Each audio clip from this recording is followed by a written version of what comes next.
Hey guys, today we are going to look at applications of equations. We're going to answer the question, how do I write and solve equations from word problems in real world situations? So let's just talk about some general word problems first. So the first thing you want to do is read the problem and then define your variables. That way we are able to translate the problem into an equation with those variables that we defined. And then we can solve the equation and label our answer appropriately based on the variables that we defined at the beginning. So let's look at this first one. It says Jackie has 3 times as much money as David has. Together they have $192. How much money does Jackie have? So the question is always very important because that tells us what we're looking for. How much money does Jackie have? They gave us some information about Jackie's money. It says Jackie has 3 times as much money as David has. So I'm going to let David's money be X since we're comparing Jackie's money to it. And then if Jackie has 3 times as much money as David and David has X, that means that Jackie would have 3X. And then it tells us that together they have $192. So I could add these together and set it equal to 192. And then X plus 3X is 4X. And then I would divide by 4 and get that X equals $48. So it says, how much money does Jackie have? Well, we found out how much money David has because David was just X. David has $48. But the question was asking for Jackie, so now to find Jackie, I will have to take David's money and multiply it by 3.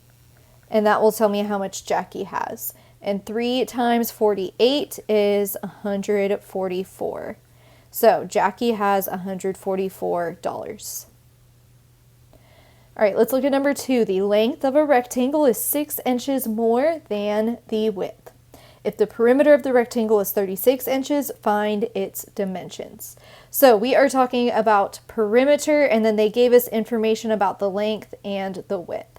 I'm going to start by writing down the perimeter formula because I will write an equation using that. So perimeter for a rectangle is 2 times the width plus 2 times the length. So I need to define what the width and the length are based on the information that they gave us. They said the length is 6 inches more than its width. So I'm going to let the width be X because we are comparing the length to the width. So width is X and then the length is 6 inches more than the width. So that means I take the width and I add 6 to it. And now I have variables or expressions for my length and my width, and I can plug them into the equation. So the perimeter they told us was 36 inches, so instead of P, I'll put 36 equals 2x for the width plus 2 times x plus 6 for the length. I just replaced the perimeter with 36. Since it told me the perimeter was 36, I replaced the width with x, since that's what I defined it as. And then I replaced the length as x plus 6, since that's what I defined it as. All right, now I'm going to solve this equation. So I need to distribute first, and I get 36 equals 2x plus 2 times x is 2x, and 2 times 6 is 12. And then I need to combine like terms. So I get 36 equals 4x plus 12. And then I subtract 12 and I get 24 equals 4x and then divide by 4. And 24 divided by 4 is 6. I am not done yet because it asked me to find the dimensions of the rectangle. So I did find the width. The width is 6 since the width was just x. And now to find the length, I would do 6 plus 6, which is 12. So the dimensions are 6 inches by 12 inches. All right, let's look at our next type of problem, consecutive integers. So remember, integers are positive numbers, negative numbers, and 0 whole numbers. And if we're just talking about consecutive integers, they're whole numbers that are 1 apart, such as 1, 2, and 3. So if you think about it, their variables can be defined as x, x plus 1, x plus 2, and so on. Because if we let 1 be x, then 2 is 1 more than that at x plus 1. And then this was x, so 3 would be x plus 2. 1 is x, 1 more than that is 2, and 2 more than that is 3. So when we're dealing with consecutive integers, this is how we're going to define our variables. Consecutive integers are just 1 apart. And then consecutive even and odd integers are 2 apart. So we're going to define their variables a little bit differently. So if you think about 3, 5, and 7, if we let 3 be x, then x plus 2 would be 5, and x plus 4 would be 7. So 2 apart, 4 apart. So if we have even or odd integers, we're going to define them as x, x plus 2, and x plus 4. Let's look at number 3. It says the sum of 2 consecutive integers is 133. Find the integers. So the first thing I need to do is define my variables. We are talking about 2 consecutive integers. So I'm going to let the first integer just be x, and then they're consecutive, so they're 1 apart. So then the second integer would just be x plus 1. Now I can write an equation, the sum of them, which means I'm going to add them together. So x plus 1, the sum of them is 113. And now I just need to solve this equation for x. So I'm going to combine like terms. X plus x is 2x. So I get 2x plus 1 equals 113. Subtract 1. I get 2x equals 112. And then divide by 2. And 112 divided by 2 is 56. Okay, so it wanted me to find the 2 integers. So the first integer is 56, and then the next integer after that is 57. And if you did 56 plus 57, it would be 113. So I know I did this correctly. All right, let's look at our next one. The sum of 3 consecutive even integers is equivalent to 4 less than 4 times the smallest number.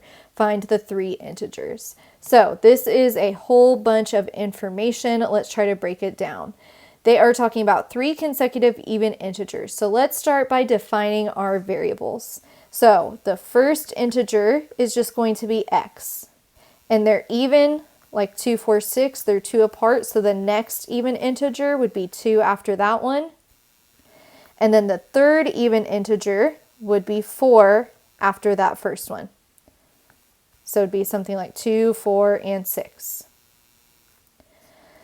All right, now that I've defined my variables, it should be easier to write the equation. It says the sum of 3 consecutive even integers. I just defined these, so I just need to add them together. So x plus x plus 2 plus x plus 4. And then it says is, so that's equal to 4 less than 4 times the smallest number. So 4 less than means I'm going to subtract 4 from 4 times the smallest number. The smallest number would be that first integer, which is x. So that's just 4x. So I'm going to take 4x and it's 4 less than that. So I'm going to subtract 4. All right, so there is my equation. Let's solve it now. I obviously need to simplify over here. X plus x is 3x.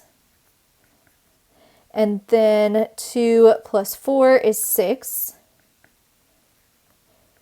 equals 4x minus 4.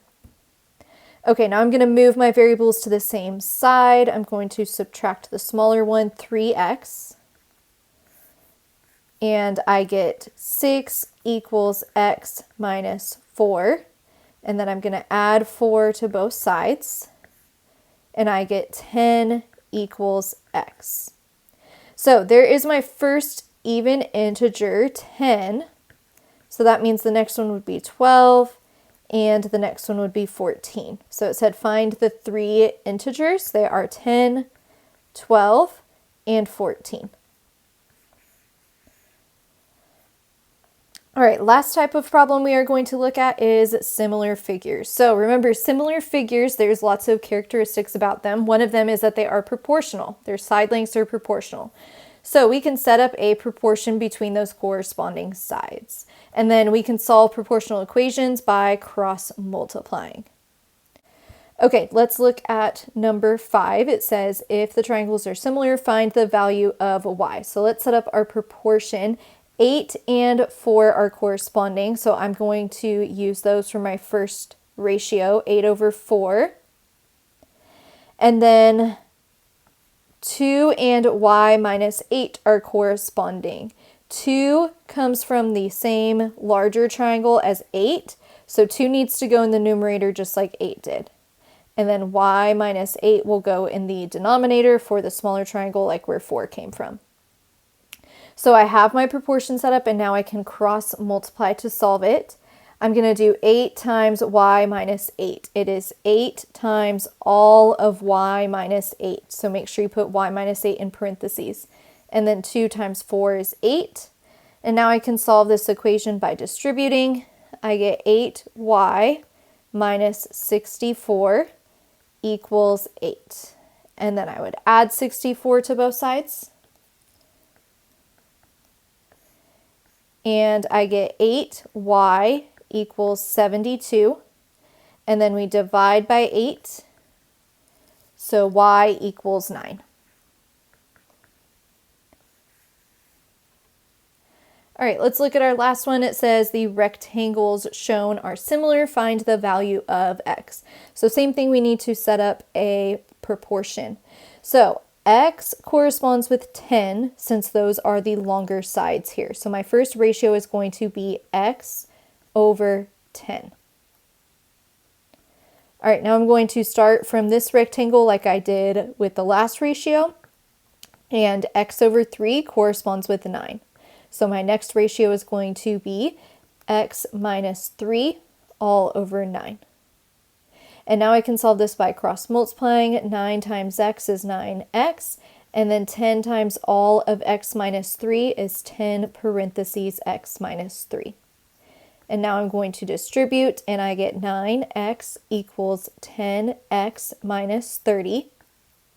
And now I want to move my variables to the same side, so I'm going to subtract 10x from both sides, and I get negative x equals negative 30.